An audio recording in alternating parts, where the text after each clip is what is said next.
मृत्यु एक सत्य है। एक राधेश्याम नामक युवक था। स्वभाव का बड़ा ही शांत एवं सुविचारों वाला व्यक्ति था।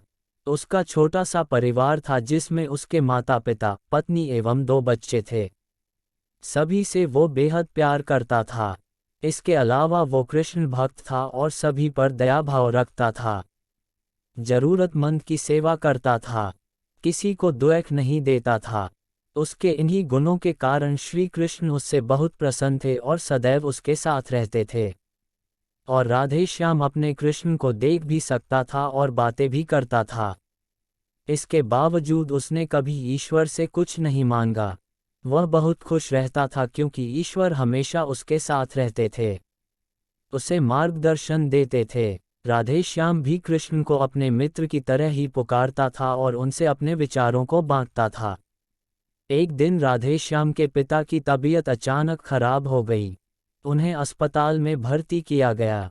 उसने सभी डॉक्टर्स के हाथ जोड़े, अपने पिता को बचाने की मिन्नतें की, लेकिन सभी ने उससे कहा कि वो ज़्यादा उम्मीद नहीं दे सकते और सभी ने उसे भगवान पर भरोसा रखने को कहा। तभी राधेश्याम को कृष्ण का ख्याल आया और उसने अपने कृष्ण को पुकारा। कृष्ण दौड़े चले आए। राधेश्याम ने कहा, मित्र, तुम तो भगवान हो, मेरे पिता को बचा लो। कृष्ण ने कहा, मित्र, ये मेरे हाथों में नहीं है। अगर मृत्यु का समय होगा तो होना तय है। इस पर राधेश्याम नाराज हो गया और कृष्ण से लड़ने लगा, गुस्से में उन्हें कोसने लगा। भगवान ने भी उसे बहुत समझाया पर उसने एक ना सुनी। तब भगवान कृष्ण ने उससे कहा, मित्र, मैं तुम्हारी मदद कर सकता हूँ, लेकिन इसके लिए तुम्हें एक कार्य करना होगा। राधेश्याम ने तुरंत पूछा, कैसा कार्य?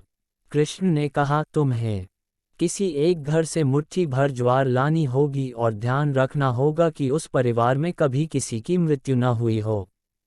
राधेश्याम झट से हाँ बोलकर तलाश में निकल गया। उसने कई दरवाजे खटखटाए।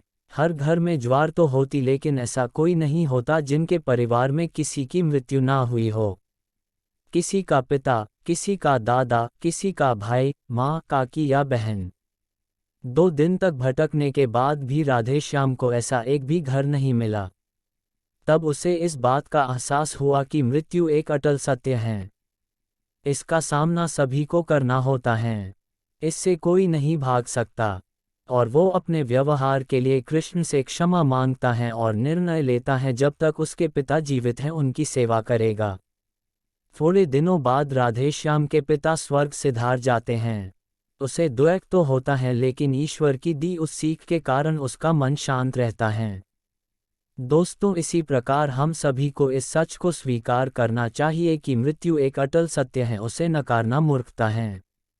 दुख होता है, लेकिन उसमें फंस जाना गलत है, क्योंकि केवल आप ही उस दुख से पीड़ित नहीं हैं, अपितु संपूर्ण मानव जाति उस दुख से रूबरू होती ही है।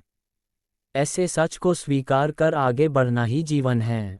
कई बार हम अपने किसी खास के चले जाने से इतने बेबस हो जाते हैं कि सामने खड़ा जीवन और उससे जुड़े लोग हमें दिखाई ही नहीं पड़ते। ऐसे अंधकार से निकलना मुश्किल हो जाता है। जो मनुष्य मृत्यु के सत्य को स्वीकार कर लेता है उसका जीवन भार विहीन हो जाता है और उसे कभी कोई कष्ट तोड़ नहीं सकता। वो जीवन के हर क्षेत्र में आगे बढ़ता जाता है।